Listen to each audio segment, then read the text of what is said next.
अस्सलाम वालेकुम। सही बुखारी की हदीस शुरू करेंगे। हदीस नंबर 1। हुजूर सल्लल्लाहु अलैहि वसल्लम ने फरमाया कि तमाम अमाल का दारोमदार नियत पर है और हर अमल का नतीजा हर इंसान को उसकी नियत के मुताबिक ही मिलेगा। जिसकी हिजरत दुनिया की दौलत हासिल करने के लिए है या किसी औरत से शादी करने की गरज है तो उसकी हिजरत उन्हीं चीज़ों के लिए होगी जिसे हासिल करने के लिए उसने हिजरत की है। हदीस नंबर 2।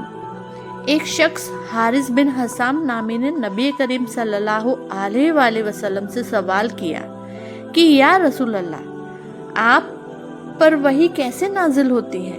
तब आपने फरमाया, वही नाजिल होते वक्त कभी मुझको घंटी की आवाज़ महसूस होती है और वही की ये कैफियत मुझ पर शाख गुजरती है। जब ये कैफियत ख़त्म होती है तो मेरे दिल दिमाग पर उस फरिश्ते के ज़रिए नाजिल शुदा वही महफूज हो जाती है।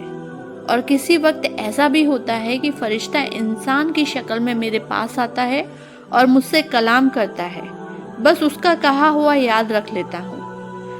आयशा रज़ी अल्लाह ताला अन्हा का बयान है कि मैंने सख्त कड़ाके की सर्दी में नबी करीम सल्लल्लाहु अलैहि वसल्लम को देखा है कि आप सल्लल्लाहु अलैहि वसल्लम पर वही नाजिल हुई।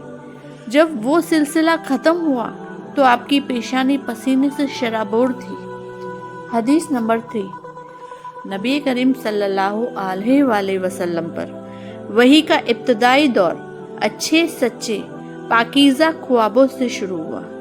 आप सल्लल्लाहु अलैहि वसल्लम का ख्वाब में से जो कुछ भी देखते वह सुबह की रोशनी की तरह सही और सच्चा साबित होता।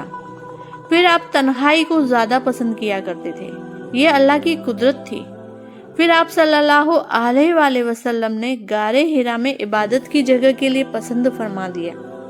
फिर कई रातें लगातार इबादत और अल्लाह का जिक्र किया करते और इन्हीं में अपना ज़्यादा वक्त बिताया करते थे। जब तक घर आने को दिल ना चाहता आप गारे हिरा में ही रहते। फिर जब बीवी खदीजा के पास तशरीफ लाते, फिर कुछ वक्त बाद वापस गारे हिरा में जाकर अपनी इबादतों में मशगूल हो जाते। एक बार और गारे हिरा में अपनी इबादतें और जिक्र फिक्र में मशगूल थे, तभी अचानक जिब्रील अलैहिस्सलाम आपके पास हाजिर हुए और कहने लगे कि ए मोहम्मद पढ़ो। तब आपने फरमाया, मैं पढ़ना नहीं जानता। आपने फरमाया, तब फरिश्ते ने मुझे इतनी जोर से भींचा कि मेरी ताकत जवाब दे गई। फिर मुझे छोड़कर कहा, पढ़ो। मैंने फिर वही जवाब दिया कि मैं पढ़ा हुआ नहीं हूँ। फिर फरिश्ते ने मुझे निहायत ही जोर से भींचा कि मुझको सख्त तकलीफ महसूस हुई। फिर उस फरिश्ते ने फिर कहा, पढ़। फिर मैंने कहा, मैं पढ़ा हुआ नहीं हूँ। फरिश्ते ने तीसरी बार मुझको पकड़ा, फिर तीसरी मर्तबा फिर मुझको भींचा, फिर मुझे छोड़ दिया और कहने लगा, पढ़ो। अपने रब के नाम की मदद से जिसने पैदा किया और इंसान को खून की फुटकी से बनाया, पढ़ो, और आपका रब बहुत ही मेहरबानियां करने वाला है। बस यही आयतें आप सल्लल्लाहु अलैहि वसल्लम जिब्राइल अलैहिस्सलाम से सुनकर इस हाल में गारे हिरा से वापस हुए कि आप सल्लल्लाहु अलैहि वसल्लम का दिल उस अनोखे वाक़ये से कांप उठा था। आप सल्लल्लाहु अलैहि वसल्लम बीवी खदीजा के यहाँ तशरीफ़ लाए और फरमाया, मुझे कंबल उड़ा दो, तो लोगों ने आपको कंबल उड़ा दिया।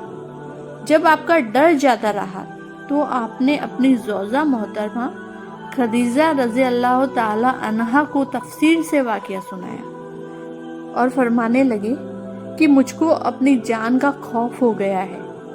आपकी मोहतरमा खदीजा रज़ी अल्लाह ताला अन्हा ने आपकी हिम्मत बंधाई और कहा, आपका ख्याल सही नहीं है। अल्लाह की कसम, आपको अल्लाह कभी भी रुसवा नहीं करेगा। आपको अखलाक़ फाजला के मालिक हैं। बेकसों का बोझ अपने सिर पर रख लेते हैं। मुफलिसों के लिए आप कमाते हैं। मेहमान नवाजी में आप बेमिसाल हैं और मुश्किल वक्त में आप हक का साथ देते हैं। ऐसे अखलाकों वाले इंसान बेवक्त जिल्लत और खारी की मौत नहीं पा सकता।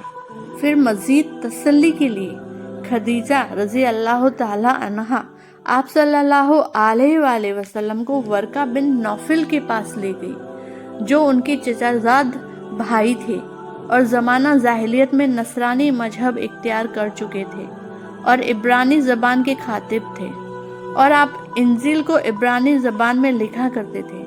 بہت بوڑھے ہو چکے تھے، یہاں تک کہ ان کی بینائی بھی جا چکی تھی۔